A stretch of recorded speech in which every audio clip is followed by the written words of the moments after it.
எல்லாருக்கும் வணக்கம். இன்னைக்கு சனிக்கிழமை. விஜய் அவர்கள் கரூர்லயும், நாமக்கல்லயும் பிரச்சாரம் பண்ண இருக்காரு. இதுக்கு முன்னாடி திருச்சி, அரியலூர், திருவாரூர், நாகப்பட்டினம் இந்த 4 இடத்துலயும் விஜய் அவர்கள் பிரச்சாரம் பண்ணாரு. திருச்சியில தான் தன்னோட முதல் பிரச்சாரத்த ஆரம்பிச்சாரு. விஜய் பிரச்சாரம் எல்லா சேனல்லயும் லைவ்ல ஓடிக்கிட்டு இருந்துச்சு. இதுல திருச்சியில பிரச்சாரம் பண்ணிக்கிட்டு இருக்கும்போது, சன் டிவில லைவ் போட்டுக்கிட்டு இருக்காங்க. லைவ் போட்டுக்கிட்டு இருக்க இடையிலேயே அரசியல் விமர்சனம் பண்றவங்கள கூப்பிட்டு பேச வைப்பாங்க. அந்த மாரி ஐயா ரவீந்திரன் துரைசாமிய கூப்பிட்டு பேச வைக்கிறாங்க. அதுல அவர் என்ன பேசுறாரு அப்படின்னா, அதெல்லாம் இப்ப அப்படியே உங்களுக்கு வாசிச்சு காமிக்கிறேன். அவர் என்ன சொல்லியிருக்காரு அப்படிங்கிறத.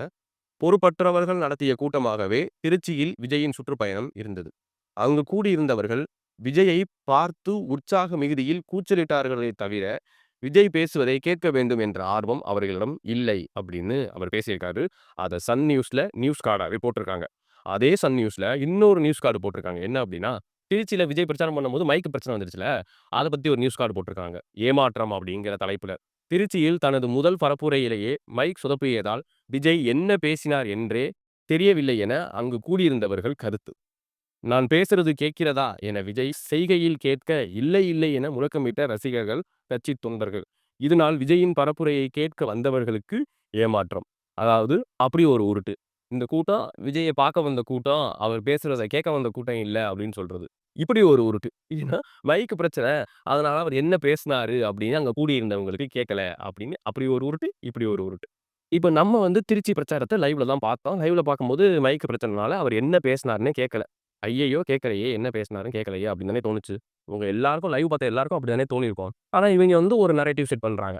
இது விஜய்க்காக விஜய பார்க்க வந்த கூட்டம், ஒரு நடிகர பார்க்க வந்த கூட்டம், அவர் பேசுறத கேட்க வந்த கூட்டம் இல்ல அப்படின்னு ஒரு நரேட்டிவ் செட் பண்றாங்க.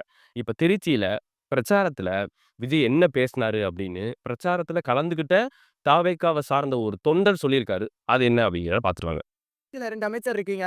2 அமைச்சர் இருந்து என்ன பிரயோஜனம்? ஒண்ணுமே செய்யல. உங்க ஆட்சியில என்ன செஞ்சீங்க? செஞ்சதெல்லாம் சொல்லி காட்டுனீங்க. அதான் உங்க ஆட்சியா இருக்கு. நீங்க செய்யாமயே இருக்கலாம்னு சொல்லி சொன்னாங்க. ஏன்னா பெண்களுக்கு ரூ. 1000 குடுத்துட்டு, நாங்க ரூ. 1000 குடுத்தோம் அப்டின்னீங்க. பெண்களுக்கு பஸ் எல்லாம் ஃப்ரீயா விட்டு ஓசில குடுத்தோன்றீங்க.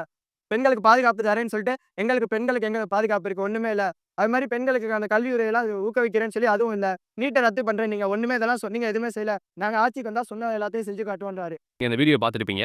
விஜய்க்காக கூடுன கூட்டம், அவர பார்க்கறதுக்காக மட்டும் இல்ல, அவர் பேசுறத கேட்கவும் செய்றாங்க அப்படிங்கிறதுக்கு இந்த வீடியோ ஒரு சின்ன உதாரணம்.